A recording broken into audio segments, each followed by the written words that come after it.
You smelt the hype.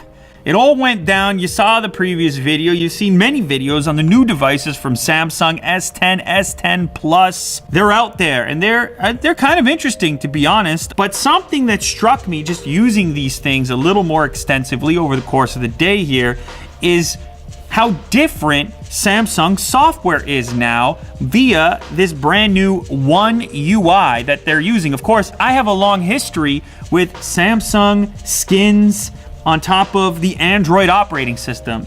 What used to be called TouchWiz at one time. I was never a big fan of it. It always felt kind of bolted on, kind of half-baked. This it's a breath of fresh air. I felt the need to jump back on here. Call me crazy, but I'm starting to think this might actually be the first skin that I want to use, maybe even more than stock. Am I saying this right now? Is this me? I've never said that before. But let me give you a quick rundown, okay? So the best part of this One UI is when you swipe down from the top. So that looks pretty normal. But when you pull down the second time, that's where things get really exciting. You pull down and pull down again, and everything that you would normally have to reach up to access is right here for one-handed use. Now that's kind of nice to have on the S10, but it's even nicer to have on the S10 Plus, which, let's be honest, that's a pretty big phone. They went to the drawing board here and they're like, well, what should it be like for one-handed use?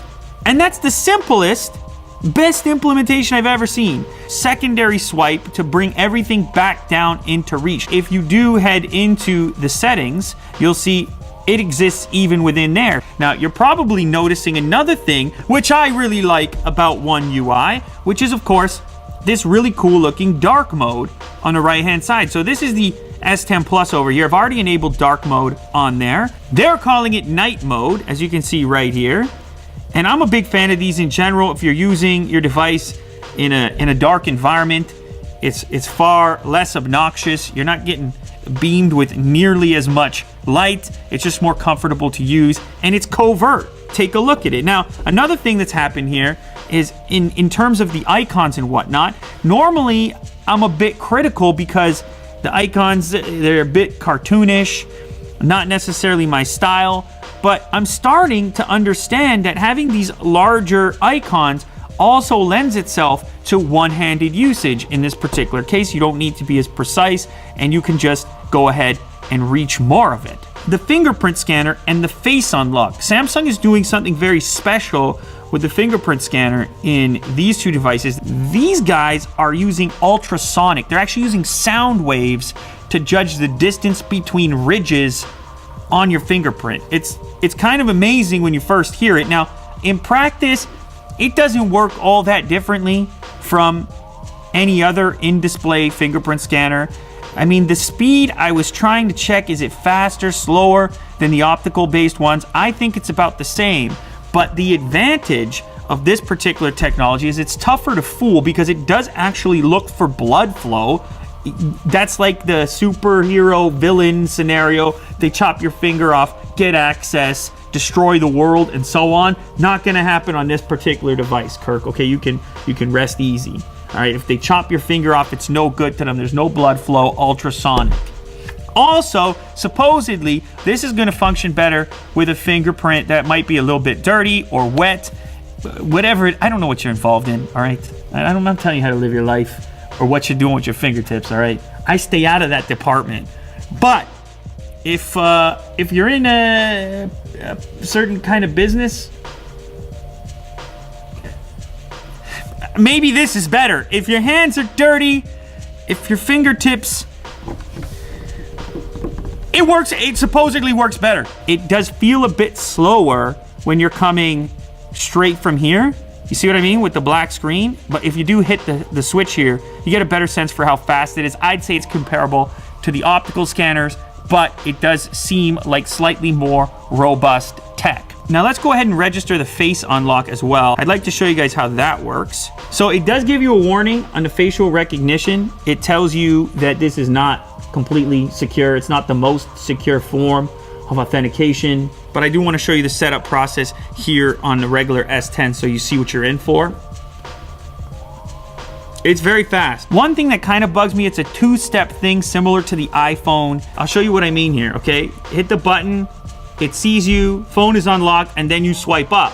On the OnePlus device, for example, which just has a, strictly has a photo-based face unlock, you just hit the switch, boom, it unlocks immediately. Now, some people may like that, some people maybe not. Maybe it's easier to hack. One thing I do like about this implementation, if you look up here, you look closely at the front-facing camera cutout, there's that cool animation that pops up again, letting you know it was activated, it worked, and then you go ahead and unlock. Otherwise, if it doesn't see you, you hit it with the thumbprint, and you're in. It's usable, it works, and you have the face unlock option, which is also baked in there.